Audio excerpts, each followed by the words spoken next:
Hey there, everybody. So, I got an 89 F150 here, 4.9 i6, yada yada. And I've replaced some odd end things. I haven't made any videos yet. And I've changed things like a wiper, motor, let's see, radiator, a couple other things. Done some radio work, electrical. I'm not by any means an electrician. I'm not by any means a mechanic. So, you can keep all the comments. I'm just on here to hopefully make somebody else's life easier when they do this. So the two biggest pains in the asses I've come across so far was, well, the ignition lock cylinder, which is where your key goes, obviously, was pretty straightforward. So the ignition actuator, which you can actually see part of the rod here, which goes into your ignition switch, which is the video that I'm currently posting.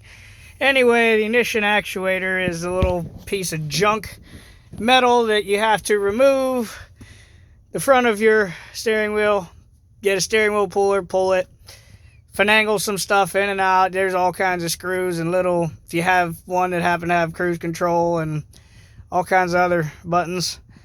It's quite a pain in the ass, but it's very doable. I may one day make another video about that. But anyway, we're on to this ignition switch. And so I seen a guy that made a lot of sense. He said, go ahead and just pull off two of your dash components here, which was easy. Pull the knobs off for your wipers and your headlights. You have to unclip the switch since I have dual tanks here. Sorry about the poor lighting. It's night. It's raining. And it's cold here in North Carolina. But anyway, pull off a couple of your dash components. There are two bolts that, this cradle that holds your steering column. Two bolts, I want to say they're 15 millimeter, just like this. Nothing fancy. They hold this whole steering column up in place. It's free floating once you take them out.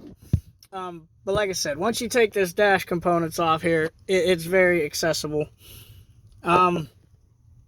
Yeah, so once you get into the actual switch, which you can see, that's the new switch I have in. I don't have videos of taking it out because I followed the directions of someone who made a video who said dropping the steering column was nonsense and really shouldn't have to, which you don't. Unless you're a 9-year-old and you can squeeze up under this limited amount of room with baby hands and reach in there and do this, and still manage to get the rod from your actuator in the teeny little hole in the bottom of your switch, which I wish I would have started posting earlier, or video recording earlier, but I didn't. There is a little hole in the bottom of there. You got to feed this up into it, hold it in place, and put your two nuts back on, which are 11 millimeter. It's really not that hard once you take this apart. Just getting it back together should be a breeze. But anyway, you take the switch off. There's two fixed bolts on your steering column. All you have to do is place the switch back over while lining up this rod underneath. I haven't really checked to make sure the key turns yet. I'm going to bolt everything up.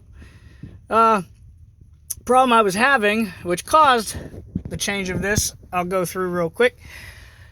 I would turn the key to auxiliary, have all lights, everything was fine, and as soon as I would turn the key into the start position, it would kill all power. I had no power, no lights, no gauges, nothing. And no radio. I mean, the electrical just went dead, so I replaced starter solenoid. The starter's also been replaced. I mean, feel free to leave comments. If this doesn't work for me, I would take anybody's input. Like I said, I'm no mechanic. I'm no fly-by-night mechanic. I don't even consider myself one. I'm a crane operator who happened to buy this truck and having some temperamental problems. Hopefully this video is at least a little helpful. I'll post another video once it's back together and see if we can get this thing up and running.